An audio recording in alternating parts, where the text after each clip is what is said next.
Coronavirus, pourquoi tant de gens bravent le confinement? Des foules sur les marchés, un chef d'État qui doit faire la morale à ses compatriotes. Face au coronavirus, le confinement général peine à s'imposer. À cheval entre économie et psychologie, des recherches éclairent ces comportements irrationnels et comment les décourager. Trop de Français prennent à la légère le confinement, estimait cette semaine le président français Emmanuel Macron, alors que ses compatriotes doivent rester au maximum chez eux depuis le 17 mars pour lutter contre la propagation du coronavirus. Juste avant l'annonce des mesures, les réseaux sociaux relayaient déjà des images de foules au soleil dans les parcs parisiens. Depuis le confinement, on continue à voir des vidéos de marchés surpeuplés dans la capitale française. Lire aussi, pour Macron, il faudra vraisemblablement prolonger la période de confinement ailleurs en Europe. Les autorités allemandes hésitent à passer à un confinement imposé, alors que de nombreux Allemands, souvent jeunes, négligeant les appels officiels à rester chez soi. Même l'Italie, premier pays européen à avoir imposé des mesures strictes et généralisées, envisage désormais des mesures encore plus restrictives. Lire aussi, le virus a tué plus de personnes en Italie qu'en Chine. Le monde est-il coupé en deux, entre les gens sérieux, qui s'enferment par souci du bien commun, et les égoïstes qui ne pensent qu'à leur propre plaisir? S'ils perçoivent que les autres ne coopèrent pas, ils ne coopèrent plus non, il y a un ventre mou d'indécis, qui est généralement majoritaire dans ce type de situation, répond Angela Sutan, professeure d'économie comportementale à la Burgundy School of Business, école française de commerce. Le problème, c'est que ces gens sont à la fois les plus importants et les plus dangereux, explique-t-elle à l'AF. S'ils perçoivent que les autres ne coopèrent pas, ils ne coopèrent plus. Ces conclusions se basent sur des recherches en économie comportementale. Cette discipline, à la frontière entre économie et psychologie, cherche notamment à expliquer pourquoi émergent des comportements irrationnels d'un pur point de vue économique. L'un de ses grands noms, l'Autrichien Ernst Fehr, a mené une étude au début des années 2000 qui montre, certes à partir d'un panel réduit d'une quarantaine de personnes, comment se partagent les attitudes. Un quart de l'échantillon contribue à l'intérêt général quoi qu'il arrive. Un autre quart ne pense qu'à soi. Reste toute une moitié, les fameux contributeurs conditionnels, qui attendent de voir comment se comporte la majorité. À lire aussi, coronavirus, amende, prison, que risque-t-on en Belgique et ailleurs en cas de non-respect des mesures? À lire aussi, confinement à cause du coronavirus en Belgique, que pouvez-vous encore faire? Ou pas? Dans ce contexte, les réseaux sociaux ont tendance à montrer trop de mauvais exemples, ce qui donne l'impression qu'il n'y a que des passagers clandestins, regrette Sutan. Ça crée un cercle vicieux. Mais ils peuvent avoir aussi un effet bénéfique en permettant aux mécontents de diffuser une vaste désapprobation sociale, qui va pousser les plus égoïstes à revoir les coûts et les bénéfices de leur attitude. Ils ont l'impression d'avoir un bénéfice en allant au parc, parce qu'ils ont fait un acte de bravoure, détaille la chercheuse, alors que si on est menacé d'être désapprouvé sur les réseaux sociaux, ça devient très coûteux, car c'est tout ce qu'on a en ce moment. Quelle est alors la meilleure tactique pour les autorités, afin de généraliser le respect du confinement? Passer par la force et multiplier, comme c'est déjà le cas en France et Italie, des milliers d'amendes aux promeneurs? Ou jouer sur la responsabilité des citoyens, comme l'a fait Macron? Lire aussi, amende, prison, que risque-t-on en Belgique et ailleurs en cas de non-respect des mesures? Un mélange des deux, selon plusieurs économistes, qui jugent notamment bénéfique la demande faite aux Français de remplir eux-mêmes une déclaration sur l'honneur, pour justifier de déplacements exceptionnels. Quand on met sa signature sur un papier, il y a un réflexe mental, qui fait que les gens, s'ils avaient déjà tendance à respecter les règles, veulent respecter l'engagement pris, souligne à l'AF le chercheur Thierry Aymar, qui enseigne la neuroéconomie à Sciences Po. Cette signature va créer des mécanismes mentaux, qui consisteront à respecter l'engagement, pour éviter une forme de dissonance cognitive, poursuit-il. Par économie d'information, chez la plupart des gens qui étaient déjà respectueux des normes sociales, le cerveau va renforcer l'autodiscipline. Retrouvez tout notre dossier sur le coronavirus seulement, là encore, l'effet risque de se dissoudre à long terme, en fonction de ce que font les uns et les autres.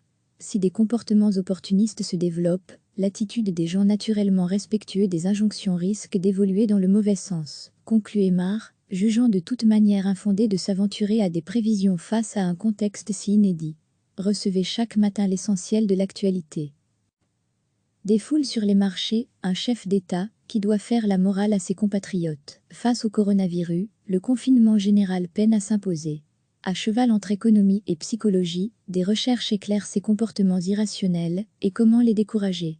Trop de Français prennent à la légère le confinement, estimait cette semaine le président français Emmanuel Macron, alors que ses compatriotes doivent rester au maximum chez eux depuis le 17 mars pour lutter contre la propagation du coronavirus. Juste avant l'annonce des mesures, les réseaux sociaux relayaient déjà des images de foules au soleil dans les parcs parisiens. Depuis le confinement, on continue à voir des vidéos de marchés surpeuplés dans la capitale française.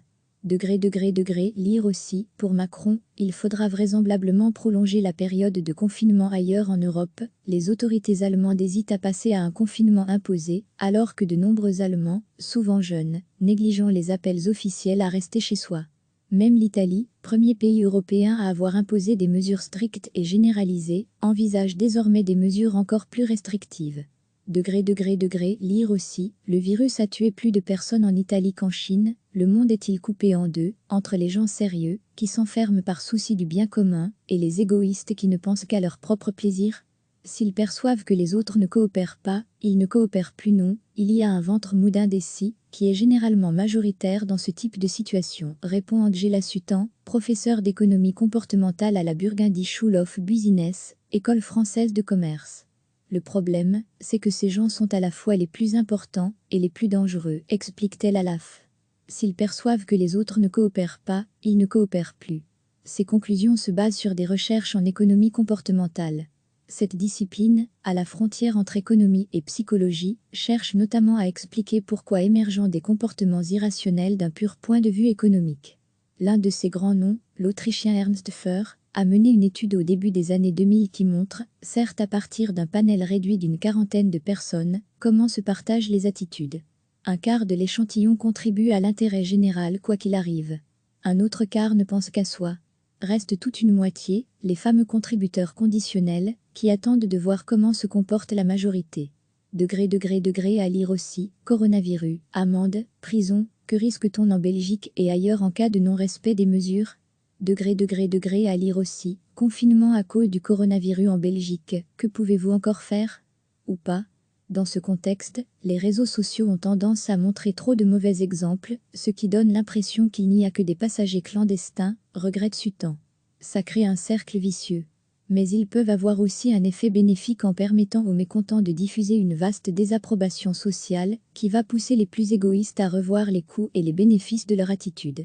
Ils ont l'impression d'avoir un bénéfice en allant au parc, parce qu'ils ont fait un acte de bravoure, détaille la chercheuse, alors que si on est menacé d'être désapprouvé sur les réseaux sociaux, ça devient très coûteux, car c'est tout ce qu'on a en ce moment. Quelle est alors la meilleure tactique pour les autorités, afin de généraliser le respect du confinement? Passer par la force et multiplier, comme c'est déjà le cas en France et Italie, des milliers d'amendes aux promeneurs? Ou jouer sur la responsabilité des citoyens, comme l'a fait Macron? Lire aussi, amende, prison, que risque-t-on en Belgique et ailleurs en cas de non-respect des mesures? Un mélange des deux, selon plusieurs économistes, qui jugent notamment bénéfique la demande faite aux Français de remplir eux-mêmes une déclaration sur l'honneur, pour justifier de déplacements exceptionnels. Quand on met sa signature sur un papier, il y a un réflexe mental, qui fait que les gens, s'ils avaient déjà tendance à respecter les règles, veulent respecter l'engagement pris, souligne à l'AF le chercheur Thierry Aymar, qui enseigne la neuroéconomie à Sciences Po. Cette signature va créer des mécanismes mentaux, qui consisteront à respecter l'engagement, pour éviter une forme de dissonance cognitive, poursuit-il. Par économie d'information, chez la plupart des gens qui étaient déjà respectueux des normes sociales, le cerveau va renforcer l'autodiscipline. Retrouvez tout notre dossier sur le coronavirus seulement, là encore, l'effet risque de se dissoudre à long terme, en fonction de ce que font les uns et les autres.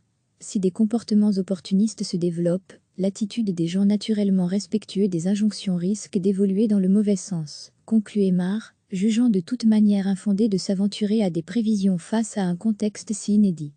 Cliquez sur s'abonner pour recevoir les dernières nouvelles.